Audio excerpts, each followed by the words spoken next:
Le bureau exécutif national et toutes les instances dirigeantes du parti FOSCORI pour un Bénin émergent ont jugé utile d'appeler le public à leur déclaration sur l'actualité sociopolitique nationale. C'est au siège du parti FCBE qu'a eu lieu cette dite déclaration. Les nouvelles taxations sur les communications électroniques, les supposés acharnements contre certains anciens ministres et cadres FCBE, les controverses autour du code électoral et le blocage du COSLEPI par le BMP sont autant de sujets décortiqués ce 22 septembre 2018. Le parti FCBE constate avec désolation que les travaux entrant dans le cadre de l'actualisation du fichier électoral sont encore à leur phase préliminaire. Entre autres raisons, on évoque la non-désignation des membres des commissions communales d'actualisation CCA par les députés du bloc de la majorité parlementaire BMP.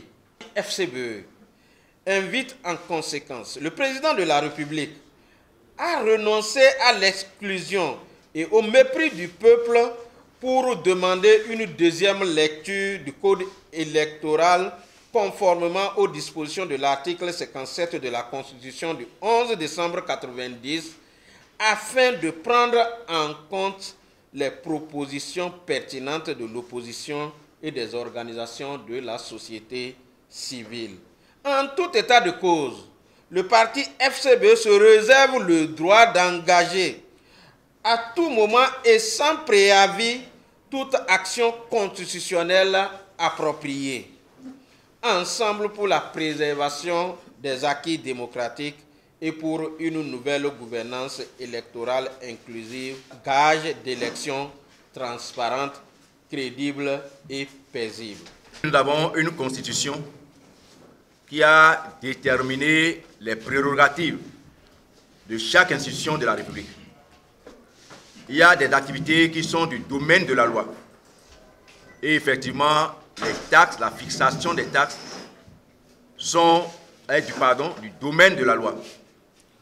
Mais malheureusement, nous avons constaté depuis quelque temps que nous vivons au Bénin comme dans un état de non-droit. C'est en juillet, le 25 juillet, que le décret a été pris. Les protestations s'étaient déjà élevées. Mais ils sont allés jusqu'à mettre en application. Et c'est quand il y a eu la levée de bois vert, maintenant qu'on commence à concerter les GSM pour pouvoir revenir sur la mesure. Quelle serait l'attitude d'un tel pouvoir s'ils avaient la majorité qu'ils souhaitent à l'Assemblée en 2019? Quelle serait l'attitude d'un tel pouvoir si le peuple béninois ne les tenait pas à la gorge, par le combat? S'ils sont revenus là-dessus, ce serait une victoire du peuple béninois. Ce ne serait pas une victoire d'eux, parce qu'ils sont d'essence liberticide.